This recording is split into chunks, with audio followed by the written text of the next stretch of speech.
we believe it. Look who we are. We are the dreamers. We make it happen. Cause we can see it. It's through the ones that keep the passion. Respect. Oh yeah. It's through the ones that can imagine. Respect. Oh yeah.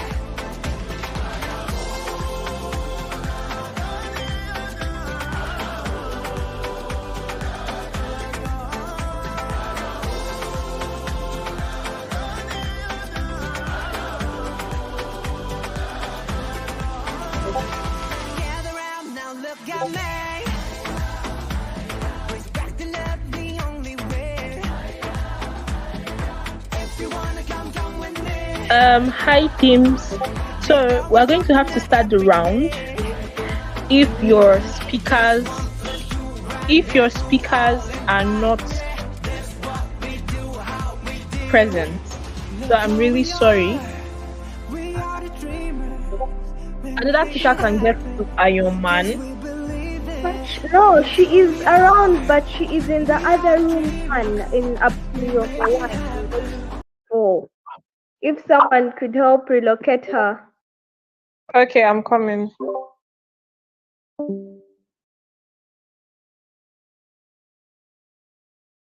It is Cindy. She is in the other room where we were before you brought me here. The first Abbas Luyombo, where the Olympians, where we were with Ian. Okay.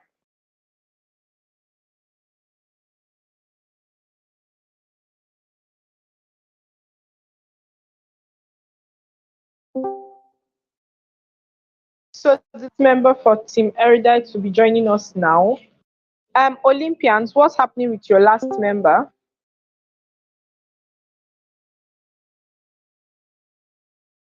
Yes.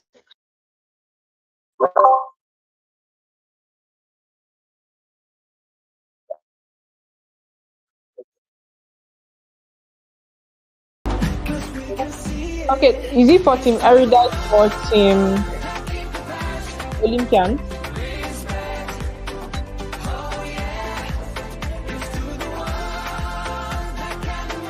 We are all present. Okay, great. Before the Team Erudite is complete, Olympians, what's happening? I'm to Iron Man. So we can start the round fast. Alright, I think I shall iron. I can't seem to get it. Great, that's beautiful. Hi everyone, can everyone just mute? I'm so sorry about that. Thank you. Hi everyone, my name is Ifeolua Omoni Dada, Ife for short, and I'll be chair for this round. Once again, congratulations for every single person for making it down to the round 5 of this trials debate tournament. On panel with me, I have. Can you please introduce yourself? Yeah, my name is John Phoebe Felua. I'll be a panelist in this round. Okay, thank you very much, Phoebe. Phoebe is going to be the panelist in the round. Please, before each speaker should start their speech, let's take note of our preferred POIs and gender preferences. Please do not badger into each other's speeches, as you will be penalized for that. So, yes, my panelist is going to be giving us time stamps in the text space. So please do well check the text space so that you can know when the windows of POIs are open, so you don't interrupt a speaker's speech. On the motion before the House, let me just get it. Okay.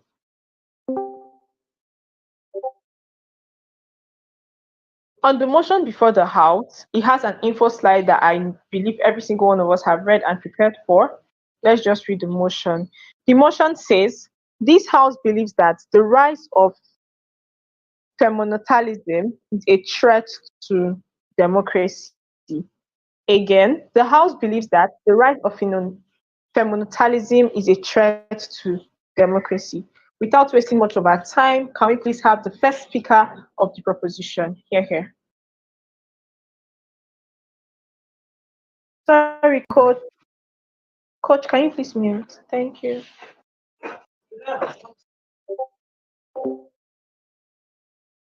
Thank you very much. Am I audible enough? Yes, you are. Please proceed with your speech. Okay, I'll begin my speech in 3, 2, 1. Panel. This house believes that feminationalism is a threat to democracy. So now we're going to give a comparison of what exactly is feminationalism and what are its effects and what it does to democracy. Now, this feminationalism is the support of or the influence of feminist ideologies inside governmental proceedings and decision making. So now what does this mean? That means that whenever before certain decisions or certain procedures are passed through, female ideologies are first considered firsthand before these things are produced. So now why on earth do we have feminist movements? Why do we have feminine nationalism? Now it came all about because women had been oppressed in the past before by the men and had become subjects and subordinates to them and served under them for a very long time. So now that's why we have the rise of the affirmative action, we have the rise of these women liberation movements and so on. Now feminationalism is the highest rank of it all, whereby they are trying to free themselves, where they have tried to free themselves from the men and create a type of democracy, to create a type of system whereby it is leveled out for both sides of the gender. So now, why does it now become a problem to democracy? Now, democracy is an ideology based whereby decisions are made by the majority number. It is basically a system whereby we are looking for which proceedings or which choice or which decisions favor the larger number on or before a certain decision is made. So now, feminationalism, yes, is started to favor the women so that they can have a fair playing ground. But this playing ground was already established by the rise of the affirmative action, which was basically a fight for the marginalized groups and the feminist liberation movements, whereby now they have the same, in fact, women have more rights than compared to the men in the current generation. So now, feminationalism becomes a problem whereby its aspect no longer follows the rules of the democracy. As I said, democracy is based on the majority number. But now, with the rise of feminationalism, you're having a system whereby, yes. Can you provide proof that women have more rights than men, as just said? And this debate is not about comparison of men and women. Thank you. Thank you very much. My second speaker will handle that. Now, the reason why it becomes a problem to democracy, you're having a system whereby, let's say you have to elect a president according to feminine nationalism. It's not about whether or not the majority favor the women, another man, but it's going to be automatic that the vice president will have to be a woman to favor the side of them. So now you're cutting across the whole role of democracy. It's no longer about the majority, but about what the women require, what the women want. So now, the problem that team affirmatives are coming to handle is one, the way it flips up the concept of democracy. Democracy is meant to favor the majority, but now this is favoring the women ideologies. Two, now we're looking at the difference of strength and experience. Men have been more dominant in various activities. They have been more dominant in academics, in politics, and so on. So now the whole idea of feminationalism is bringing about a concept whereby it's not about who has the better strength in certain activities, but rather or not whether the women want to attain something or not. So it goes against the whole law and concept because it throws away the whole purpose of the democracy. You're looking at the difference. Team of is bringing out the difference of experience. Men have been more experienced inside more fields than the women have because the women had been sidelined initially. But now, just as now that the women have received a fair playing ground, but now thanks to feminationalism, it's no longer about the experience, but rather about ideologies. It's rather about what the women want. So now you're throwing away the whole concept. Even if men are more dominant inside, when it comes to the population in certain countries, it doesn't matter because as long as they are producing ideas that do not favor the women, then obviously the decision goes to the side of the women, not the side of the majority. So that is what Team Affirmative is trying to bring about.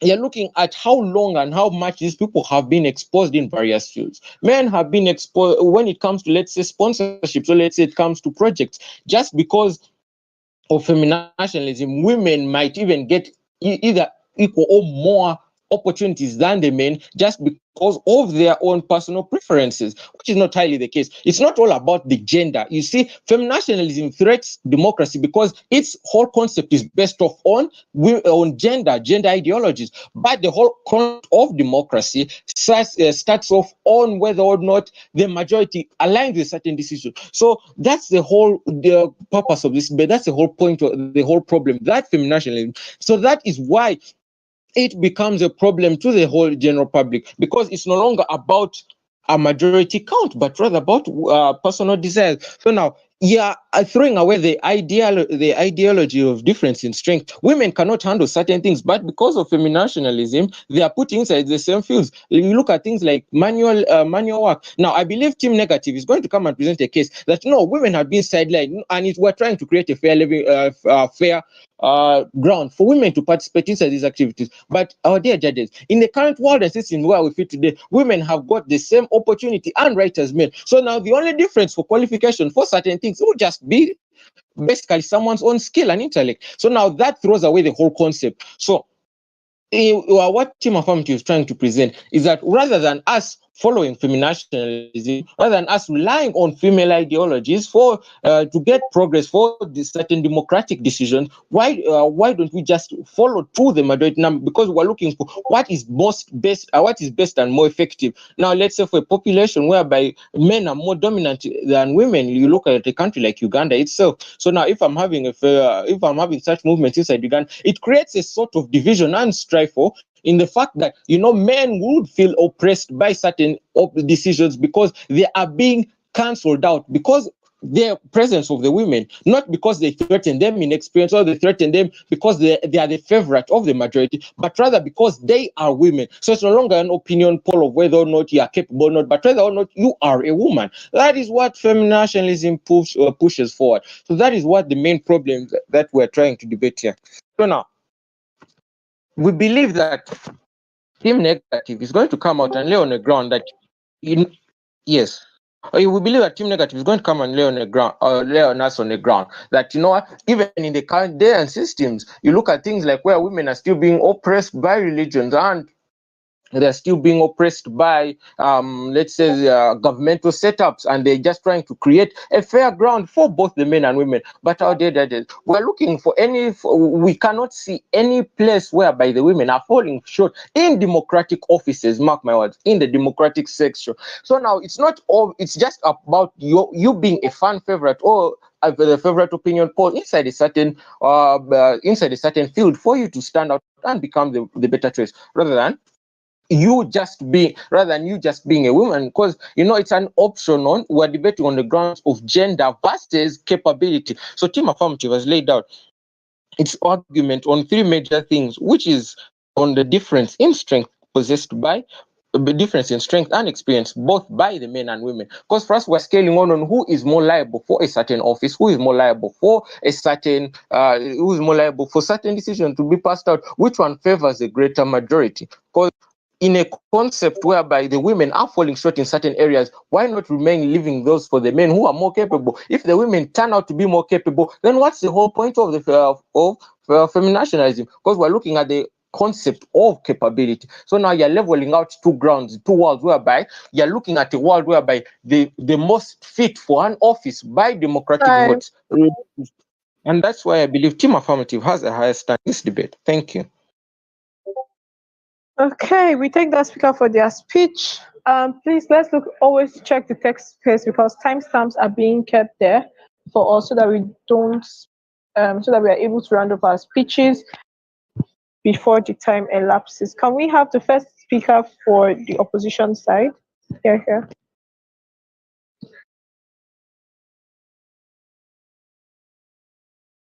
Opposition, are you there?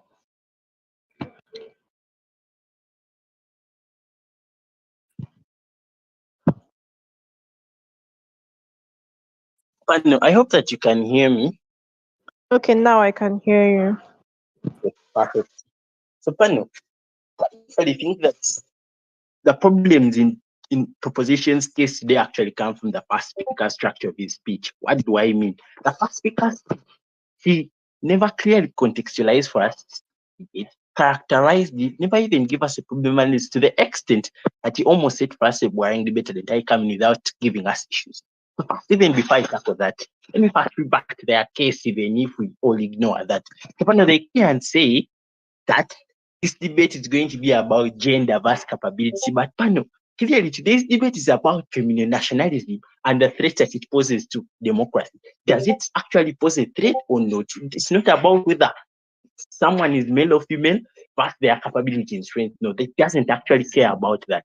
Perfectly, that is down. So now the rest of my speakers will cater for the rest of their speaker and probably will bat it down. But now let me actually focus on our case and perfectly set for a debate. So first, they actually say that this debate stems from one issue, majorly how we can actually integrate the ideas of women, of feminists, because feminists are not only women, but they are also men into actually democracy. How can we actually use it to make democracy more and more? Knowing that and perfectly knowing that basically democracy is essentially about yes, the majority, but also relies on three core principles. That's representation that people's ideas will be elected you. Accountability. Are you actually able to account for what the support that they're giving? And three, the participation of those people in actually electing into office, which propositions a speaker misses it out and properly blows off his case because goes to the extent of telling you that feminine nationalism is the rule of democracy. Yet we have actually seen people who actually do who advocate for feminine nationalism, such as Marie Le Pen,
even more for the feminists that are not actually female, who are actually there and are men. You actually see that they feel that there is actually equality within the world, and this is actually very important with the following impacts. When you actually see that everyone, regardless of gender, is being integrated into governance, everyone's rights are actually being accounted for. Their participation is there. They are being represented. That's how we actually have a stronger democracy. That's how we can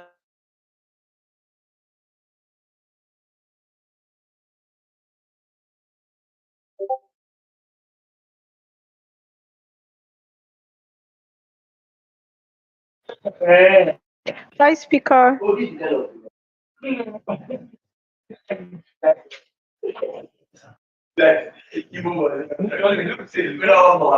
And panelists, please, did you pause this time?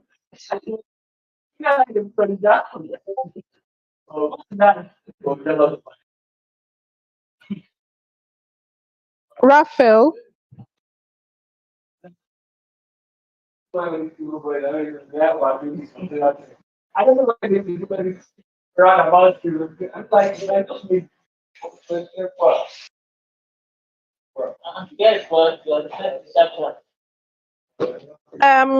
Team Olympians, if you can hear me.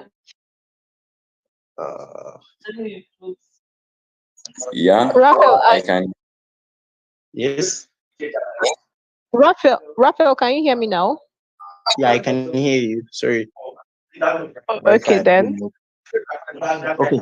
Oh, Because okay. in my second argument, I think my time is about to get over and I should be summarized. So I was saying that Yes, it so promotes the rights and interests. Yes? you have 2 Yes, minutes please. left. 2 minutes, eh? Okay. Our second argument is that it promotes the rights and interests of women. So when I've told you that we actually have women being represented, when they are participating, when actually their leaders are accountable for them, you actually see that there is actually a promotion of their rights and interests rather than them being silenced, because nationalism is actually thought as a threat to democracy. And how this is important. You actually see that these women are the ones that are going to continue to contribute to the development of society, because all we know that unity is strength. And onto our third argument, my team will continue to expound more of this.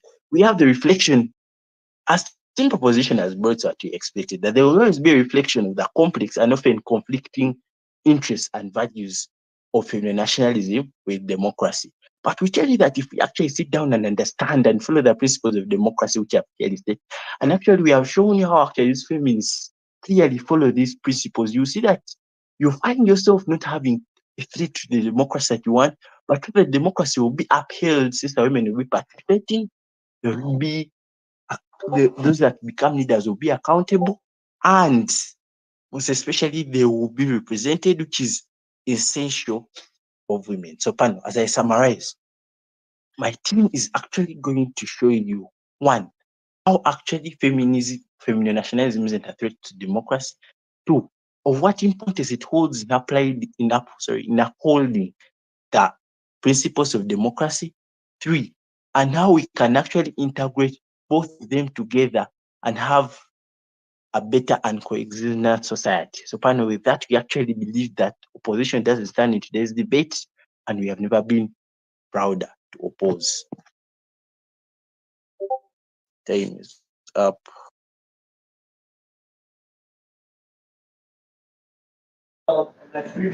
We thank the leader of opposition for that speech. Can we please have the second speaker of the opposition team? Here.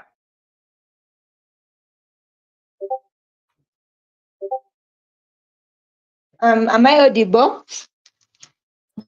Yes, loud and clear. Okay. This House believes that the rise of semi-nationalism is a threat to the democracy. Well, before I go any further, I want to first answer the question that they had passed on to us from the first speaker. Well, they asked that compared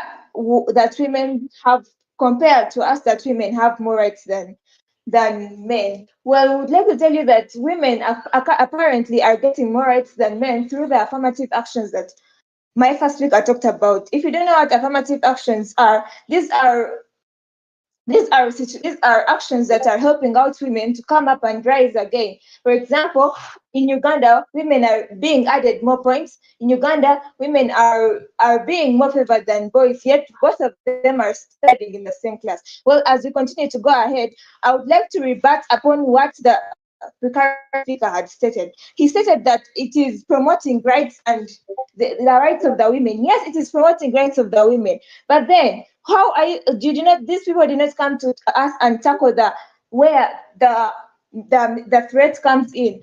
They did not tell us how it is threatening our democracy. Well, they told us that it is promoting the rights of the women, but as it is promoting the rights of the women, it is coming to a certain extent where they want women to be very equal than men. In this case, let me give an example that they want women to also do what they want men to also sit at home and cook, and for them they can go in offices and sit, which does not make any sense, which is causing a threat to us as a talk apparently. Well, it has yes, it has exposed various opportunities to the women, but then at the same time it is making men more inferior. How is this becoming a threat?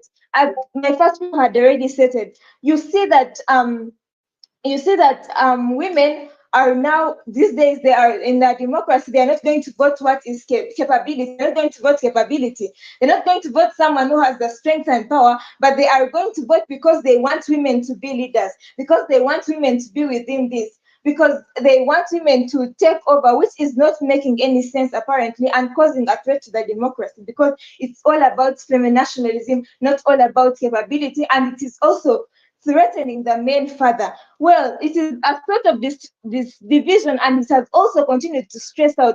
This covers up their point of causing causing inequality among them, because apparently they are making feminationalism. Yes, there are feminists who are also men, there are feminists who are also women, but it is causing division among the people because men are seeing themselves as inferior and women are being risen up. For example, in Uganda, people are given but girls are given more points, as I already explained. Girls are given more points, and they are seen as at more points at university, and boys are not given the more points. Yet both of them got to the study, and both of them reached that level. Then why don't the boys feel inferior in this? Why do they feel like they are not useful in this? Why this is causing stress and division among them? Well, we see that it is reducing on the skills in the country. It is making people feel like they are not supposed to do that, because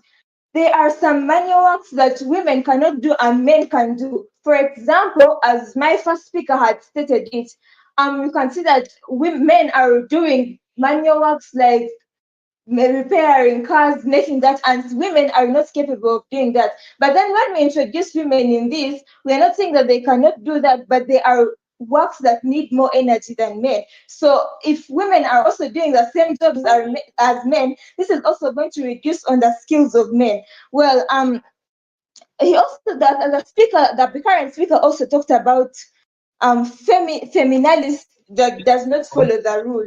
I did not get that point that he was trying to put across when he talked about feminationalism not following the rule, and then also he talked about he did not tackle the sense of it being a threat to the democracy. It is all it being a threat to the democracy and causing a lot of chaotism in the democracy. They did not bring that point on board, dear Judge. I hope you noted that.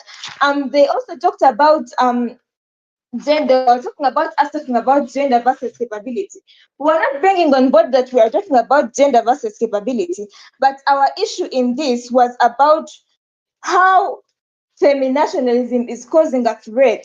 We are bringing out its danger. We know it's good, it's going to hold, but we're also bringing out some of its dangers and how it is affecting the democracy, as we had stated from our very own definition. Well, in this situation, if the rise of feminationalism is continued, we see that our democracy is at threat as people are away from the whole law that is brought in about democracy, as people leave out the law of democracy because all they want is women to be the leaders, all they want is women's rights to be brought out. Women's rights have been brought out, but they are coming to an extent where they are also raising out bad vices in our world today, because if you can see now, women are asking for the right of aborting, are asking for the right Yeah, of abortion, for example, in the USA. And you see that this is so unfair, and it's also coming against the law, because women want their rights of abortion, and yet they are killing people out there, which is causing a threat to our democracy, apparently. Because if it is going to be free for everyone to abort, then it's going to cause a threat for very many lives that are going to be killed out. Please, I pray that you note that down. Well, is there any POI? 1, 2, 3. Well, as I continue, it is also flipping the rate of democracy. It is making democracy more one-sided than it being for everyone. Because if we continue in this system of it is all about women, it's all about women because they have not got their rights, they have to lead. I'm voting because it's a woman, I'm voting because of this. I do not see any sense that is being made in that. That's how it comes up and flips the rate of democracy. People are not going to have the reason to vote capability, again, as I explained. They're not going to have the reason to bring their rights on board. They're not going to have the reason to cast their votes to capability, but instead, because feminists have come up, feminists have talked about this, women need their rights, but even if anything is, the fact still remains, and it remains that some things are really not going to change no matter what is done, because even themselves, they are seen. It has also caused a threat to religions. We see that there is religious cult. We see that with some religions like Islam have been it has have been and what can I say, have been looked at as this other perspective of they are actually not useful, because they are not looking out for women, they are not bringing women on board. It has caused a threat, and you see that these religions have slowly and slowly diminished because of feminationalism, which is also causing a threat to our democracy. It has also feminationalism has also brought up feminationalism has also brought up a lot of ineffectiveness in the action of democracy, as we see that very Um, many feminists that have come up are not able to look at this perspective of capability. That's how I think. That's what um, I think this motion, and I know that our team is the right team. Thank you so much. all right. So I'm thanking her for her fine speech, and I'm going to be beginning in 3, 2, and 1. So, Chair, I think in the beginning of it all, the proposition doesn't even understand what this motion seeks of us. You see, in our society, we have a problem where there is an equal representation, an equal participation, and accountability, caused by the African beliefs and very many other things that fundamentally exist in society. And now such a motion, as simple as this, requires us to actually answer if the rise of this feminationalism is actually a threat to democracy. But we are telling you that it is not. And that is what we as the opposition stand on firmly. So firstly, I don't even see any strong arguments that are raised from the proposition, other than things such as women are also women and men, trying to compare men and women here and there, trying to show to us that, for example, from their first speech, they are talking about something concerning the difference in their strength and experience, that maybe women can't manage what men have, what men can acquire. Then they're also talking about things concerning rights of women. They're also adding on things such as telling us that some things can't change, they're irreversible. And they're also saying that objection of such a motion will also cause a threat to religion, and very many other things that we have heard from their speeches. I'm rebutting these on 3 principled grounds. So firstly, we think it is very important for a world to have equal representation, for a world to have equal participation and equal accountability. Ladies and gentlemen, these are the principles of democracy. For you to have a society which has a kind of a backlash on a certain, or does not favor a certain gender in the right way, or in a very equal way. What do I mean by this? I think in a society where people are not actually allowed to participate, where people are not actually allowed to represent just because of their gender differences, this is a very problematic society, and we cannot support this. But now, a counter solution that comes in this contemporary world, as the info slide stated, is the rise of these feminationalists. What basically happens in this kind of rise of the feminationalists, they try to advertise or to advocate for the rights or for the different problems that are actually being faced by these feminists, right? These are commonly known as the feminist ideas, right? And now these feminist ideas are basically some things that are trying to like answer the conflicts that are happening, right? I hope you're understanding me. The conflicts which are actually happening in these feminist groups, maybe like the women and stuff like that. So that now the question that comes in this debate is, are actually these problems supposed to be raised? And when they are raised, are we actually allowed? Can we actually come back and be like, no, we actually do not support such things, we should just ignore them? And now, having in mind that feminationalists raise such problems that are actually affecting some of these people that actually cause oppression. For example, as for the women that are in some countries with the majority of them as Muslims, having to be like segregated or oppressed in a certain way. These are the ideas which are actually presented forth by these feminationalist groups, right? Now, these are some of the problems that we have in society. So I understand this, that when problems are raised, they get a solution. But when they have no voice to actually raise them, they will never get a solution, and they will keep their roots fundamentally causing problems in society.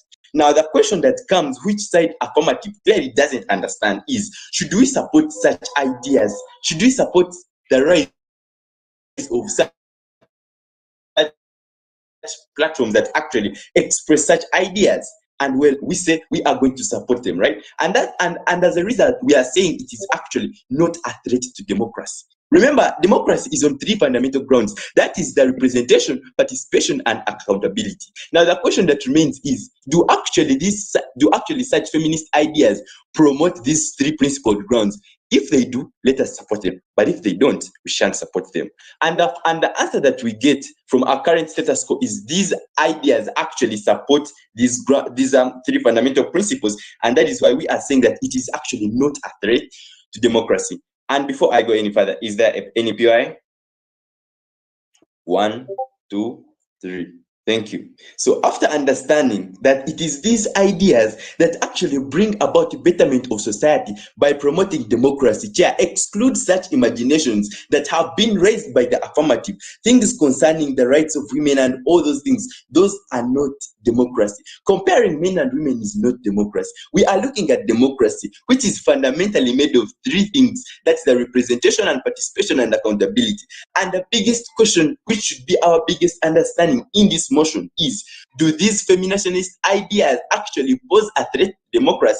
If they do, we are not supporting them. But if they actually do not, if they actually cause the threat to democracy, we are not going to support them. But if they actually promote democracy, we are supporting them. And this is why we as Team Negative are standing here firmly to tell you that we are actually going to telling you that these feminationist ideas are not actually a threat to democracy, as I just showed you in my speech, right? But second and foremost, why is it very important that we should actually keep having these feminationist ideas in a society so that they actually promote the betterment of the democracy that we should actually have, right? First of all, understand from our basic and main argument, right? We are telling you that feminationalism can actually be a legitimate response to the real threats of these women's rights and such as the oppression of the women, right? Which is actually being faced and kept behind doors and not heard by the rest, right? We are not saying that women should actually come and take over the jobs of the women and all those things that they're actually talking about, that side affirmative is talking about. But we are saying that these feminationist ideas actually add on these three fundamental principles of democracy, because having women participate, having women present some accountability to society, having women represent certain areas. This is where we see in Uganda, such as having some women members of parliament somewhere. We are actually going to have a better society. we also need women for us to have a better democracy. This is what we are basically telling you, right? Now, what is going to be the impact in a world where we actually tell you that we are going to still have these feminationist ideas? Firstly, we are going to have the promotion and utility of the principle of equality and justice. Equality and justice are very essential for democracy, and this is why they are very important in such a debate. And we think that they are very important because they promote the rightful living and development of society. Secondly, we think that the equal participation, the excellent accountability, and the excellent representation that will be exhibited in such a world that we are actually advocating for is the one that we need for the promotion of democracy. And that is why we are telling you that these feminationist ideas are not actually a threat to democracy, right? Now, the question that the affirmative should actually come and provide to us is that should we actually stop or remove these barriers that are actually reducing the representation and the participation and the accountability in these countries, or we shouldn't? And if we should, why are they actually affirming such a motion? Thank you. I rest my case.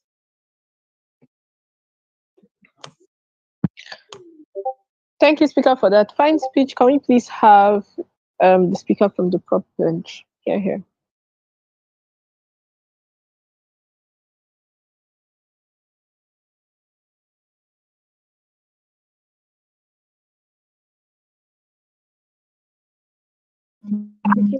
Try to vote now.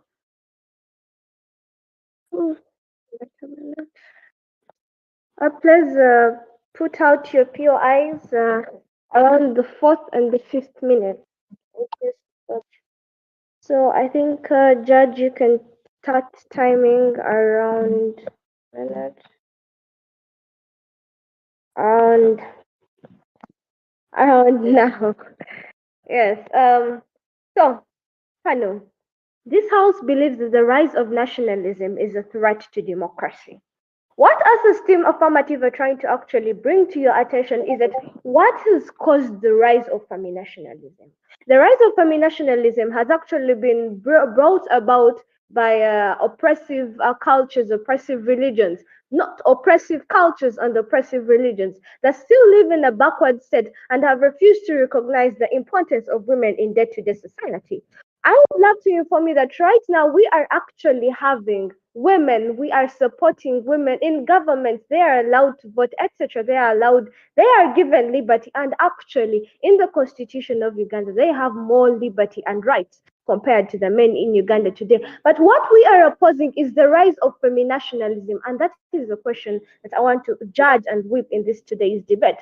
What is it? The rise of feminationalism is coming from a perspective of that women have actually been marginalized, and feminationalism is having a nation's whole progress and whole idea run wholly on the feministic ideologies.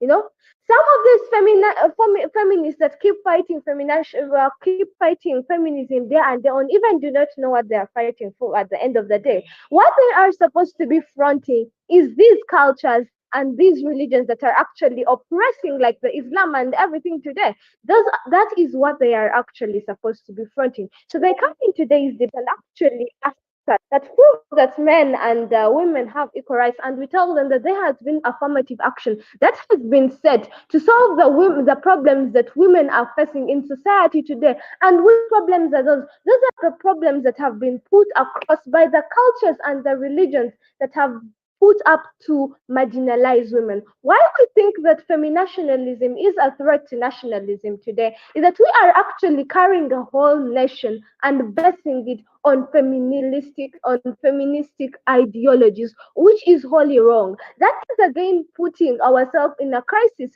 of marginalizing the men. You know, a government and a democracy has more to it than actually solving such problems. A nation has a lot, an economy to run, children to raise, etc. Name it, schools and education systems and health institutions to actually raise up, then actually bringing our minds and putting them all ideologically on feministic ideas. Because the rise of feminism has come out as a reason of religion and these cultures, which is not supposed, which is something that is going to be irrelevant at the end of the day if we continue to actually have them coming up and have them having a larger involvement in our democracy today. So what do we actually see in this debate today? Is feminationalism an aid to democracy? That is a question as team affirmative that we ask these people that they have failed, because we see that to a larger extent this is going to be of harm. We are actually creating a much more problem. The problems they are seeing are supposed to be fronted to the cultures. These cultures and these religions are the same religions that are actually running the countries. These things are supposed to be fronted up to these cultures, to these religions, team. Dear panel, that is what I want to tell you. And now we are providing a solution. We have told them the solutions that are there that have tried to actually help, like the affirmative action that was meant to put women into school, giving them more rights, banning sexual harassment. They have the liberty to vote. But feminationalism, I want us to understand the concept of feminationalism is having a country, a nation run ideologically on the reason as to why they are actually rising, which is because of of the way they have been marginalized by these cultures and these religions. So when we actually were at this debate at the end of the day, we see that we have already fronted a problem. And I think nationalism at the end of the day is to a larger scope bringing up another problem, which at the end of the day we do not want to be a chaotic society.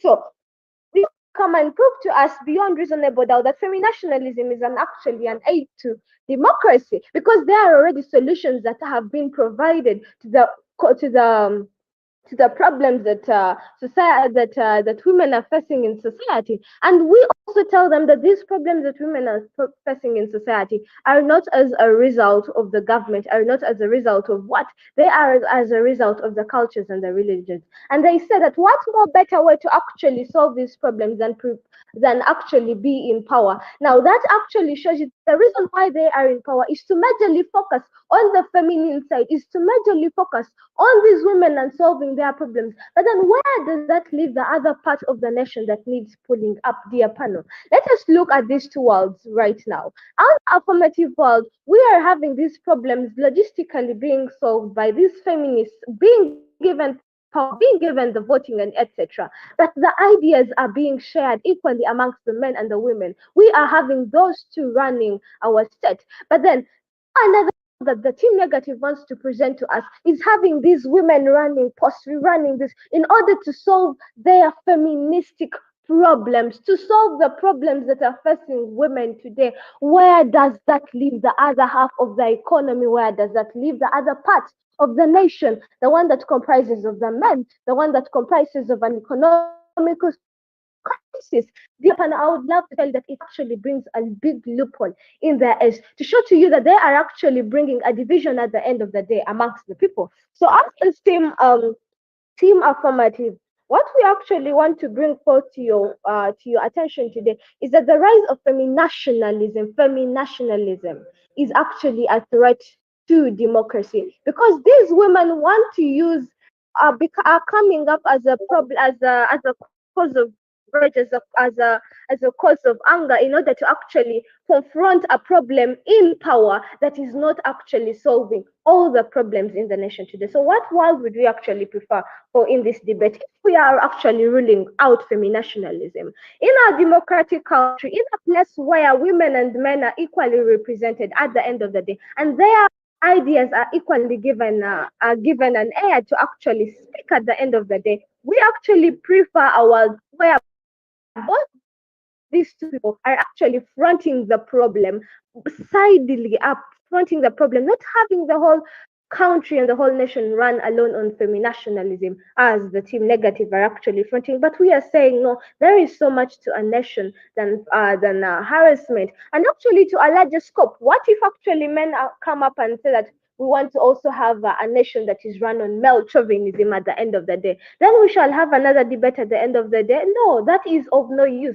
Right now, what we need to do is to actually solve the problems that are in their religions. These religions that are these religions that are actually very immune to some of these government policies. So that is the problem you need to be tackling. You do not need to tackle a problem from the tree, from the top. You need to tackle a problem from the roots. Most of these women have been marginalized by their own societies that they live in, their own religions they serve, the cultures that they belong to, not the government that is actually ruling the body in the nations they are in. Any POI that I need to check? No, your time is up, speaker. So much. We thank that speaker for their speech. Can we have the last speaker of opposition, please?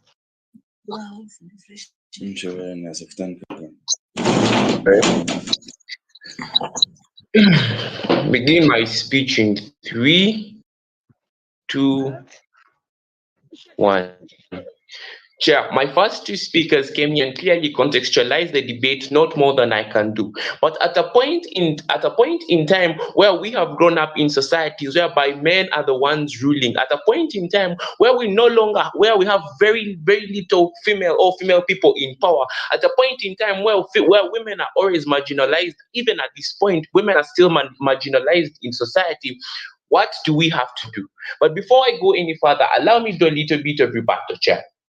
Yeah. Before I tell you, I want you to notice the first three speakers came here, but none of them came here to rebuttal the point of participation, representation, and accountability. That means that they left those three arguments standing: participation, representation, and accountability. Now, the last speaker, the second and third speaker, did not rebuttal those arguments.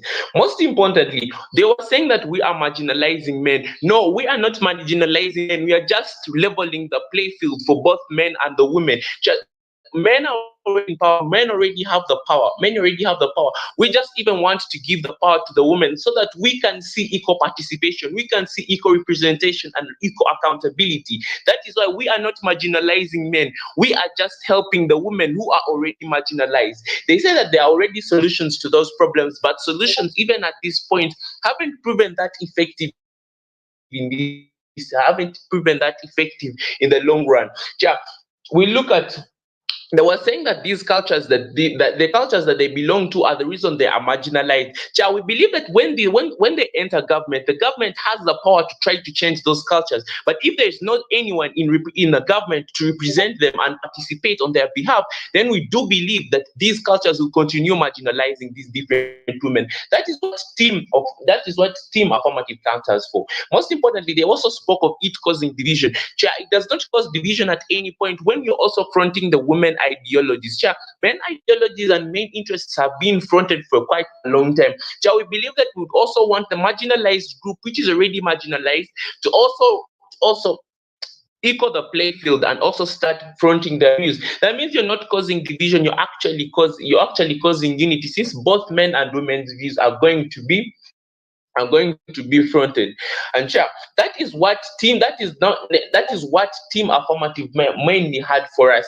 They were saying that we were making men inferior. We are not making men inferior. Men are already superior. We just want to level play field, because we can promote the two principles democracy runs on.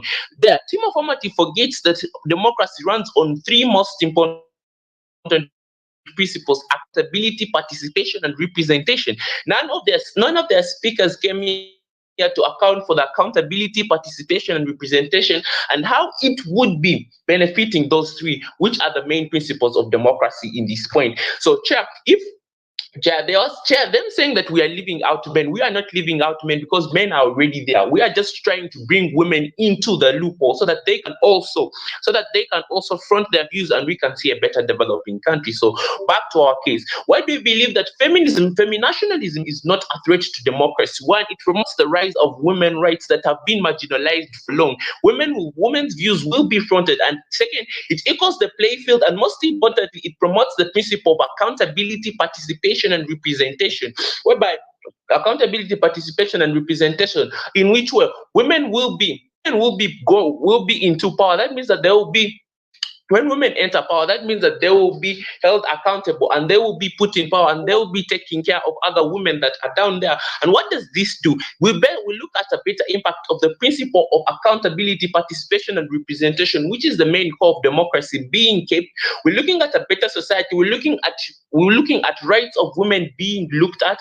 we're looking at rights of women being looked at, and most importantly, we're looking at all the three principles of democracy being counted for. Number three, why should we have a feminationalism? Why should we have feminationalism in society? One, it promotes the rise of the marginalized women rights. It brings about justice for women, and it most importantly promotes the principle of accountability, participation, and representation, because our world already shows you, our world shows that we want to make we want to make an equal principle of accountability, representation, and participation, whereby women and men are all equal in office. But this point of view, in their world, we already show that women are already unequal. There is already an equal participation, accountability, and representation, and they continue to cater for that.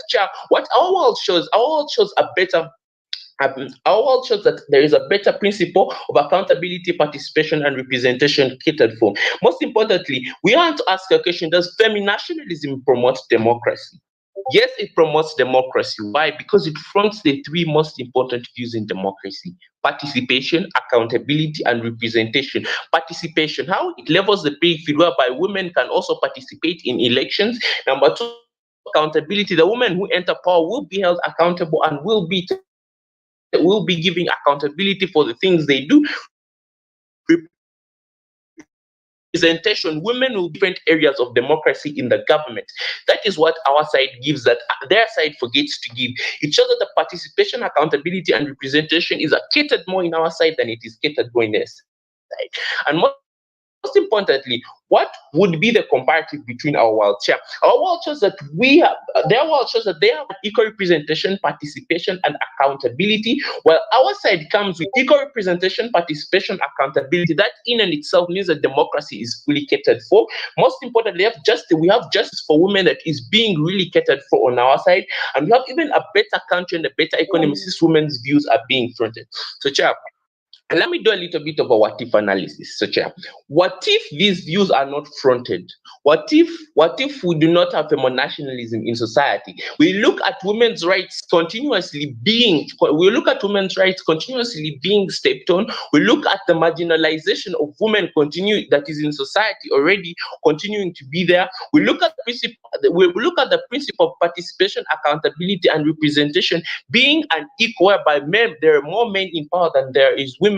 That means that is what happens in a world where there is no feminationalism. That is why we as Team Negative believe that feminationalism would be the best way we would take this debate. And most importantly, we come to notice that feminationalism is about whether we are marginalizing who. It's about democracy, and none of the three speakers talked about representation, accountability, and participation, which in and itself, that is the main principle of democracy, and that is the main principle democracy stands by. So, our arguments were clearly untouched, and mostly rebattling our impact analysis, and we have even shown you on the basis of a comparative analysis why our world is still better, and we are still showing you we even showed you how it did benefit the stakeholders.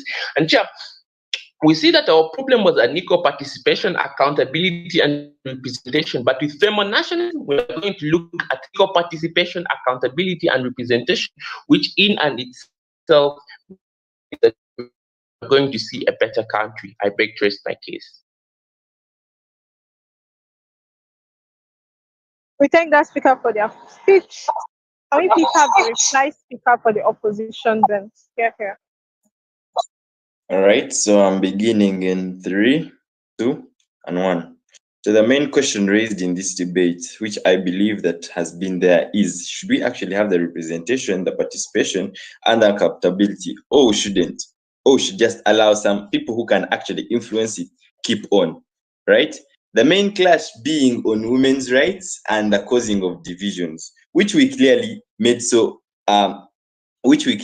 clear to the judges. We told you that we are actually promoting the women's rights, and we are promoting the participation, accountability, and representation, which are the basic 3 principles of democracy. Secondly, about the divisions, this was swayed off starting from their first speech by comparing the men and women, forgetting that in this debate we are not comparing men and women, and therefore from their first speech their whole debate goes down, right? Because we see them trying to talk about men, women, talking about the different experiences which are had by the men and are not had by the women, and therefore we should let the men keep on, and very many other things. that were said by their first speech, second, and the third. But we clearly show you that this debate is about us determining whether the rise of nationalism is actually a threat to democracy or not. Where team opposition comes and shows you that it's actually not a threat because of three basic reasons. It is simply going to promote the representation, participation, and accountability. And in this case, therefore, it enhances the democracy in the state, which we all need, right? We also show you that there are other benefits. We should also show you the other benefits that come along with this nationalism, like the fronting of the ideas that are actually leading to the oppression of the men, of the women in these countries, right? We show you that these ideas that are actually leading to oppression are very harmful to the society, and most importantly to the women themselves. We also show you that we actually need to front these ideas for the betterment of society. Not in any way does team proposition engage on those points, right? And thirdly, they talked about things such as carrying the whole nation on the feminist ideas, maybe the affirmative action, and then maybe they're going to bring about the division. But we clearly told you something that should have jotted their thinking of the proposition from their first speech is that we are not bringing females to just come and occupy these areas and stuff like that. We are simply involving them. For so long, they have been excluded from this democracy. And therefore, we believe that is enough. Enough is enough, and we need to do something. We need to include them in this democracy so as to actually promote the betterment of our state. And that is why we clearly believe that the rise of this nationalism is not a threat to democracy, because it provides a platform for them to actually be involved in this democracy, as we clearly showed you through our main arguments. We also show you that the impact that we shall have in our world shall be the equal participation, excellent accountability, and excellent representation, which are not in any way touched by the proposition side. And on those grounds, we believe that we take that debate, right? And second and foremost, we also show you that our world is very important, because we are going to have people who are living in people who are living harmoniously, people who are not going to be filled with maybe anger because some other person is being treated more important than them, because this is democracy, ladies and gentlemen. This is a debate that has been dealing with democracy. And the three main important reasons that we should have observed are the representation, participation, and accountability, which were not in any way proven by the proposition that we don't actually need this equal representation or the participation and the accountability. All they came around was to try and compare men and women and tell us why we are actually excluding the women and very many other things. But we also make this so clear to you. We are not excluding the men. We are just providing a platform to allow the involvement of the women in these activities. Because for so long they have been excluded, and we believe that enough is enough. I'm very proud to oppose. Thank you.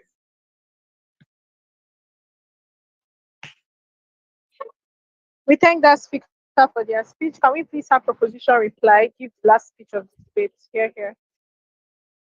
Am I audible enough? Am I Yes, audible you are. enough? Okay, I begin my speech in 3, 2, 1. Panel, this house believes that feminationalism is a threat to democracy. Now, what were we supposed to present in this debate? Now, this debate required us to show us how feminationalism has been an aid to been an aid and a crutch to democracy, or whether or not it is actually rather harmful. Now, Team Negative loses this debate on several reasons. One, they came and told us that they are using feminationalism to provide a better representation and fair equality to women who are being oppressed. But one, they failed to show us how these women are being oppressed and in what fields, what rights they lack. They came and talked about them having equal rights to men to vote, but that has already been done. They're already giving us solutions to already solve problems. Had this motion been here maybe 30, 40 years or 50 years ago, then it would have been valid. That feminationalism was necessary. But women have been already given the same equal rights as the men, as the affirmative team has presented, that due to the rise of the affirmative action and women liberation policies, these women have already been given a fair level ground. So they fail to show us what are the men experiencing that the women are not experiencing. They fail to show us how the women are being oppressed democratically, yet they have the same opportunities. They came and told us that not being represented, and that's why they need feminationalism, which was a contradiction from the third speaker. When the second speaker came and clearly told us that they already have representations in parliament. So now, where on earth are they being left behind in the men? It's only just about experience, but they have the same opportunities. But now the whole concept of feminine nationalism is promoting female ideologies rather than supporting the whole concept of democracy. They came and told us that they did not rebut the three principles of democracy. I would like to correct the three actual principles of democracy are liberty, equality, and justice, political equality and justice. So is it right for the majority vote? Yes. Is it equal? Is everyone given the same opportunity? Women and men both have the same rights. Women have the same rights as the men or even more. So where are they being left behind? Team Negative failed to show us that. We clearly told them that the problems that they're talking about, how the women are being oppressed democratically, how they're being oppressed in the governmental bodies, had already been solved. So we asked Team Negative to show us which problems that these women are facing, and maybe this female nationalism would be relevant. But they failed to show us how that would be applicable. They failed to show us where the women are lacking behind in the men, that they are being treated unjustly. So now the fact that they say that female nationalism is required because women need to have somewhere their rights can be, where they confront their problems. That was the whole reason we have affirmative action, our dear judge. They are already giving a solution for a problem that was already solved long ago. So now they already have the legal means to provide in case they're being mistreated, which they talked about in their case on domestic violence. It's already being handled by affirmative actions, being handled by courts of law and so on. So where are the women being left behind? It's only that the men have had longer time inside these fields. That's why they have more that's why they've had a longer representation. That's why they have more experience than the women. So now, the whole point is of the feminist movement is to support women over the men. It's supposed to show whatever a man can do, a woman can do better, which is clearly highlighted in all our three affirmative speeches. So now, women can do better than men, so they do not need men, according to the whole feminist movement. And the feminine nationalism rides on the principles of the feminist movement. So now, you're only supporting one gender in ignorance of the other, because the whole reason feminine nationalism exists is to support the ideologies of the female gender. So now, how is that being fair, as they say? How is that being, according to the actual principles, how is that being right, just? Now, women have been given all the liberties of the men. So now, what's the whole point of the female nationalism? Female nationalism is actually becomes irrelevant because it is trying to solve already solved problems. They came and laid out ideas that we're having unequal representation by African beliefs and so on. That's why they're being mistreated. But that's the whole point. Feminationalism would be applicable to solve solutions under, let's say, cultures and so on, which Team Negative did not present. Instead, they're talking about democratic problems when their rights are already the same as men. The problems that they're having are in the society basis, which was already presented by Team Affirmative. So rather than fighting for, they're fighting for to change the already okay system in democracy. They should be focused on following up the social problems faced by the women in these sectors. They failed to show us grounds on where women have been handicapped. They failed to show us the ideas of democracy that have been promoted by the feminist movement. They came and said that it is an aid, it's a crutch to democracy, but they failed to show us how. Yet they are already doing solved problems. They failed. Yes, and I'd like to believe that Team Affirmative wins this case on those grounds. The fact that they have given a clear ground on which their case stands. Thank you. We thank all speakers for making this round a nice one. As we all know, this round is a silent round, so we're not going to be giving oral adjudications. We're not going to be giving oral adjudications. Please, my panelists, can you meet me in room 10 so that we can deliberate? Thank you all. Bye.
you.